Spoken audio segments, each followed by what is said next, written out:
Assalamu alaikum. Si le message t'a touché, mets un like, abonne-toi et active la cloche pour ne rien manquer. Merci du fond du cœur. Tu te réveilles un matin, tu vas à la cuisine. Et là, un cafard. Il est sur ton plan de travail, il te regarde, tranquille, comme s'il était chez lui. Tu paniques, tu prends ta chaussure. Tu cries peut-être. Ou tu appelles quelqu'un d'autre pour s'en occuper. Et après ça, tu passes moitié ta journée à te demander d'où il vient, pourquoi dans ma maison, pourquoi maintenant. Et si je te disais que ce cafard, cet insecte que tu détestes, que tu trouves immonde, que tu veux écraser immédiatement, et si je te disais que sa présence chez toi n'est pas un hasard? Et si je te disais qu'Allah Azzawajal a laissé entrer cette créature dans ton foyer pour une raison précise? Et que cette raison, si tu la comprends, peut changer quelque chose dans ta vie. Aujourd'hui, on va parler des cafards, mais pas de la façon dont tu crois, pas de la biologie, pas de la désinfection. On va parler du statut des insectes en islam, de ce qu'il est permis de faire avec eux, de la hikma, la sagesse, derrière la création d'êtres que nous considérons comme nuisibles, et surtout du message spirituel que certains savants ont tiré de la présence de ces créatures dans nos maisons. Reste avec moi jusqu'à la fin. Parce que, wallahi, il y a des choses dans ce que tu ne savais pas, et qui vont changer ta façon de voir même les plus petites pédocréatures d'Allah. Numéro 1. Le cafard est une créature d'Allah. Et ça change tout. Avant de parler de messages cachés de sagesse ou de signes spirituels, il faut poser les bases. Et la base, chère, c'est celle-ci. Le cafard est une créature d'Allah Azzawajal. Point. Ça paraît simple, ça paraît évident. Mais est-ce que tu y as vraiment réfléchi? Allah, subhanahu wa ta'ala, dit dans le Coran, « Il n'est rien dont nous n'ayons les trésors, et nous ne le faisons descendre que dans une mesure connue. » Mais Surat al-Hijr, verset 21, tout ce qui existe, tout sans exception, a été créé par Allah, avec une mesure, avec une sagesse, avec un objectif. Le cafard n'est pas une erreur de la création. Le cafard n'est pas un bug dans le système d'Allah. C'est une créature qui existe depuis des centaines de millions d'années. Les scientifiques te disent qu'il était là bien avant les dinosaures. Et il est toujours là aujourd'hui. Subhanallah. Ibn al-Qayyim, rahimahullah, ce grand savant de l'islam, a longuement écrit sur la sagesse derrière la création des êtres que les humains trouvent repoussants ou nuisibles. Il explique que notre incapacité à voir la sagesse derrière une créature ne signifie pas que cette sagesse n'existe pas. Elle signifie simplement que notre aql, notre intelligence, est limitée. Et Allah, lui, ne crée rien en vain. Alors la prochaine fois que tu vois un cafard, avant de prendre ta chaussure, prends juste une seconde. Une seule seconde.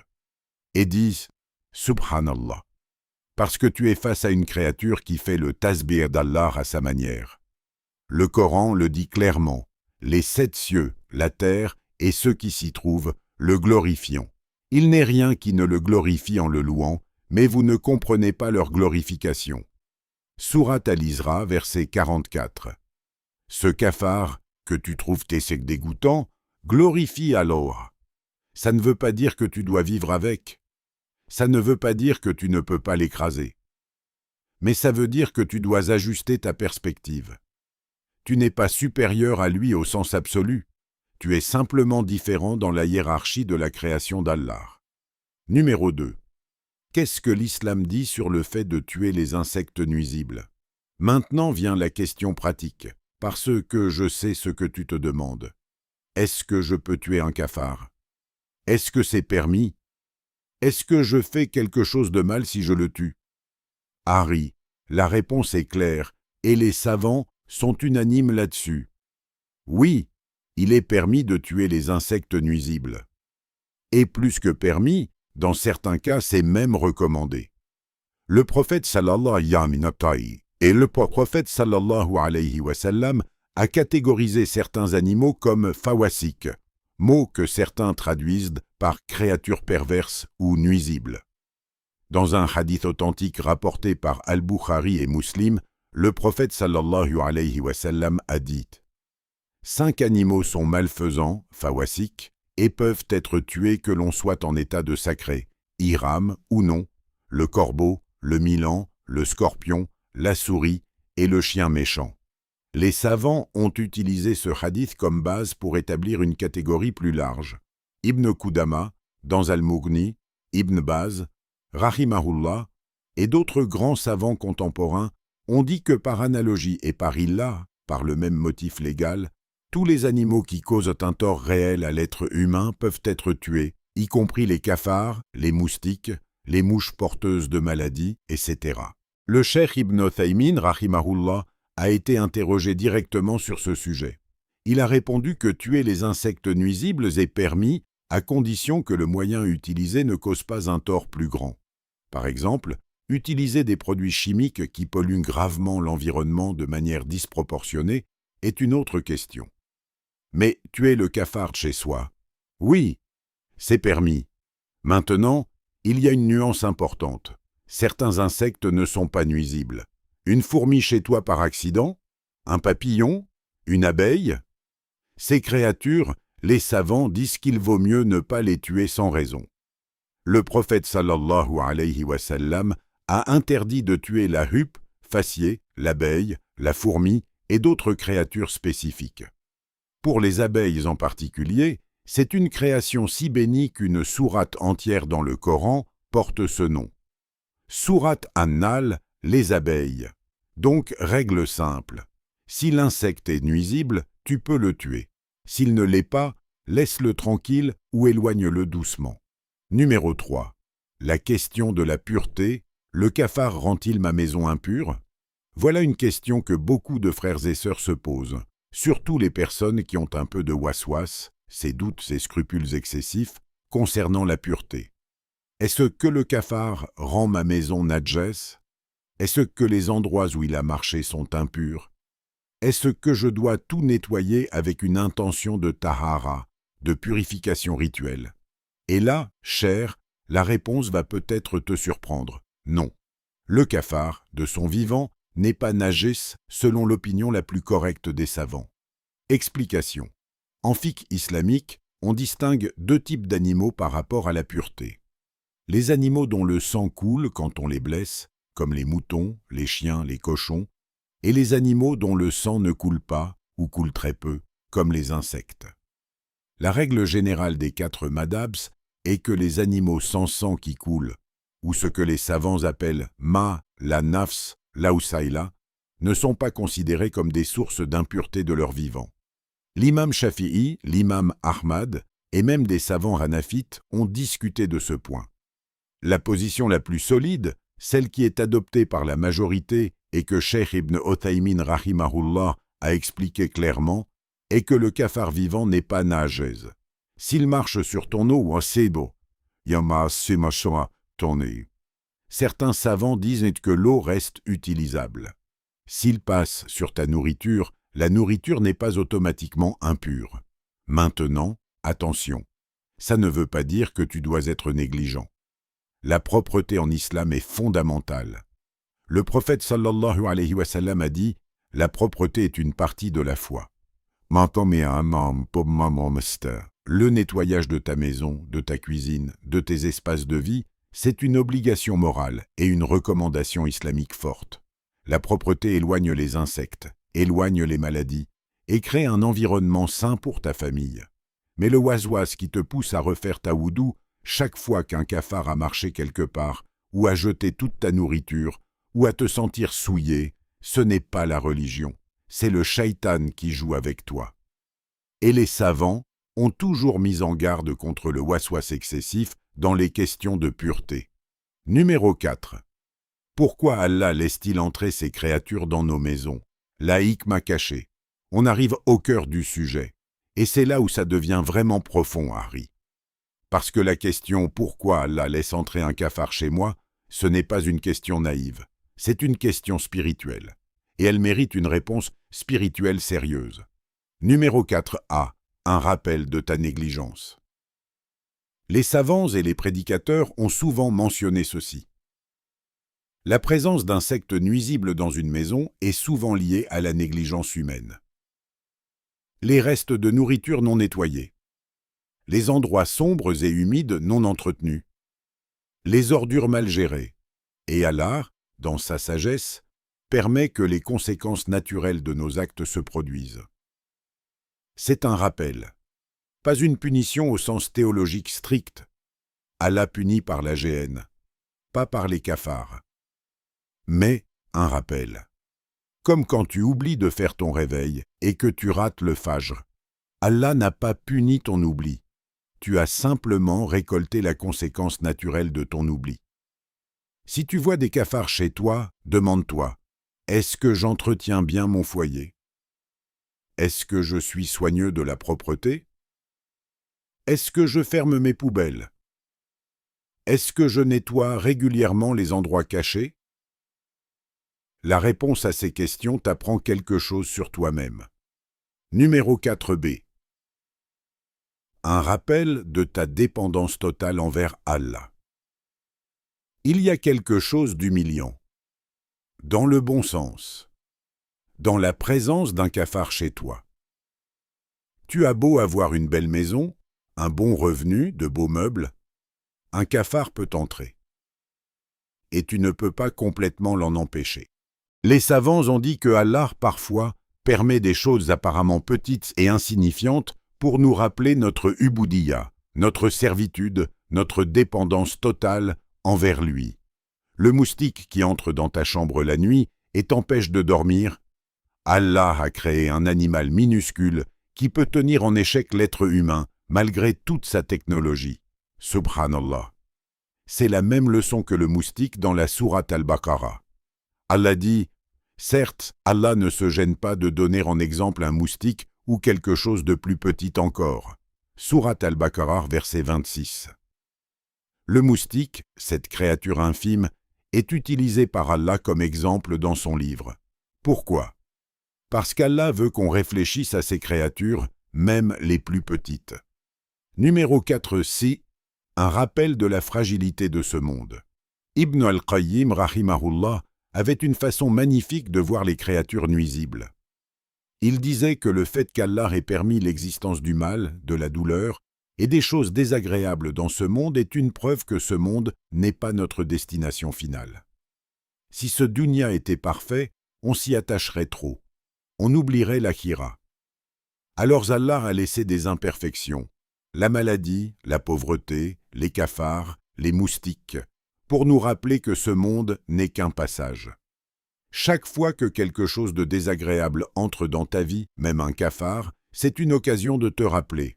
Ce dunya ne vaut rien comparé à l'akhira. Cherche la vraie demeure. Numéro 5. La bénédiction cachée dans les créatures que tu détestes.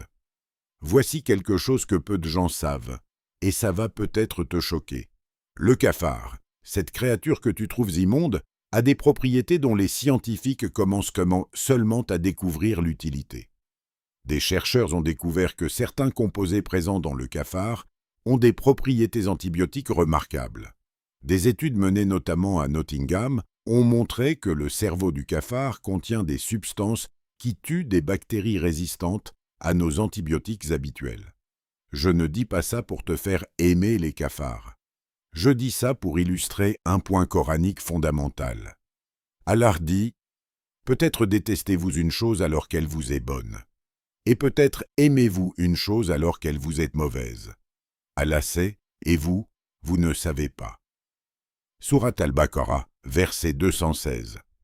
Ce verset parle de la guerre, mais les savants l'appliquent, comme principe général, à tout ce que nous trouvons désagréable dans la vie. Ce que tu détestes peut contenir un bien que tu ne vois pas. Ce que tu trouves inutile peut avoir une utilité que tu ne comprends pas encore. Allah n'a pas créé une seule créature sans sagesse, pas une seule. Et notre incapacité à voir cette sagesse est une limite de notre aqa'il, pas une absence de sagesse divine. Numéro 6. Ce que tu dois faire quand tu vois un cafard, le comportement islamique. Numéro 6. A. Ne panique pas.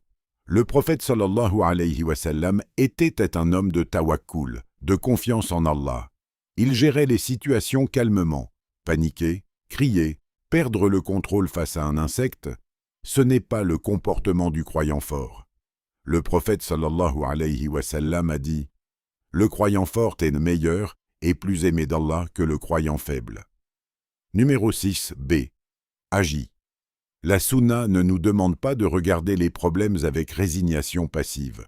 Elle nous demande de nous rappeler d'Allah et d'agir. Quand l'ennemi se présentait, le prophète sallallahu alayhi wa sallam ne disait pas « Tawakkalna ala Allah » et restait assis. Il équipait son armée, il planifiait, il agissait, puis il se remettait à Allah. C'est ça le vrai tawakkul. Chez toi, ça veut dire nettoie ta maison, colmate les fissures, gère tes poubelles, utilise les produits appropriés, fais appel à un professionnel si nécessaire. Agis et dis Bismillah. Numéro 6 C. Dis Bismillah avant d'entrer chez toi. Le prophète sallallahu alayhi wa sallam a enseigné la doua d'entrer dans la maison. Jabir ibn Abdillah radiyallahu anhu rapporte que le prophète sallallahu alayhi wa sallam a dit « Quand un homme entre dans sa maison et mentionne le nom d'Allah à son entrée et à son repas, le shaitan dit à ses sbires « Il n'y a pas de gîte et pas de repas pour vous ici. » Rapporté par Muslim. Certains savants, en commentant ce hadith, ont mentionné que le dhikr à l'entrée de la maison, les lectures protectrices, la sourate Al-Baqarah notamment, éloignent non seulement le shaitan, mais créent un environnement de bénédiction et de protection dans la maison. Et qu'est-ce que ça veut dire? Qu'une maison avec du dhikr n'aura jamais un cafard? Non, mais ça veut dire que la protection spirituelle de ta maison est un devoir du croyant. Lise Al-Baqarah dans ta maison. Dis Bismillah en entrant. Fais tes adhkars du soir et assainis aussi ton espace physiquement. Les deux ensemble. Numéro 7. Le message spirituel profond. Ce que le cafard nous enseigne sur notre propre âme. Et maintenant, Harry, je veux te partager quelque chose que les savants de l'éducation spirituelle, les ulama al-tarbiya, mentionnent parfois. Et c'est peut-être le point le plus important de toute cette vidéo. Il y a une analogie que certains savants utilisent. Ils disent « Le cafard ne s'installe dans une maison que si les conditions sont favorables. Il cherche la nourriture laissée traîner, il cherche l'humidité, il cherche l'obscurité, il cherche les fissures et les endroits non surveillés. » Et ils font le parallèle avec le cœur humain. Le shaitan ne s'installe dans un cœur que si les conditions sont favorables. Il cherche la ghafla, la négligence spirituelle. Il cherche les péchés non repentis qui créent des fissures dans le cœur. Il cherche les endroits obscurs dans notre âme, les doutes, les rancœurs, les attachements haram. Il cherche la nourriture du haram, les images interdites, les paroles inutiles, les compagnies mauvaises. Quand tu vois un cafard chez toi, demande-toi, est-ce que mon cœur est aussi bien entretenu que je veux entretenir ma maison? Est-ce que j'ai des fissures spirituelles, des endroits sombres que je ne nettoie jamais, des péchés que je n'ai jamais fait tauba de, des rancœurs que je garde contre mes frères, des attachements à des choses interdites? Le Hafiz ibn Rajab al-Hanbali, rahimahullah, a dit quelque chose de magnifique. Si tu remarques que les shayatines ont facilement accès à ton cœur, demande-toi d'abord quelle porte tu leur as laissée ouverte. Parce que Allah a promis que les shayatines n'ont aucun pouvoir sur les vrais croyants qui s'accrochent à lui. Le problème n'est jamais du côté d'Allah, il est du côté de nos manquements. Alors le cafard dans ta cuisine, c'est peut-être, si tu le permets, une invitation à te poser cette question profonde. Où sont les fissures dans ma maison spirituelle? Alors voilà ce que le cafard t'enseigne, cher. Il t'enseigne que rien dans la création d'Allah n'est anodin. Il t'enseigne que ta réaction face aux petites épreuves, même les plus insignifiantes, révèle quelque chose de toi. Il t'enseigne que la propreté physique et la propreté spirituelle vont de pair dans la tradition islamique. Il t'enseigne que le vrai croyant réfléchit, agit et remet les choses en perspective. La prochaine fois qu'un cafard entre chez toi, ne crie pas, ne panique pas. Prends le nécessaire pour l'éliminer. Nettoie ton espace, fais tes adhkars. Lis Al-Baqarah. Et profites-en pour te demander, intérieurement, en toute honnêteté, est-ce que mon cœur est aussi bien entretenu que j'entretiens ma maison? Parce qu'à la fin, Harry, Allah regarde ton cœur, pas tes murs, et Allah Azza wa Jal sait mieux.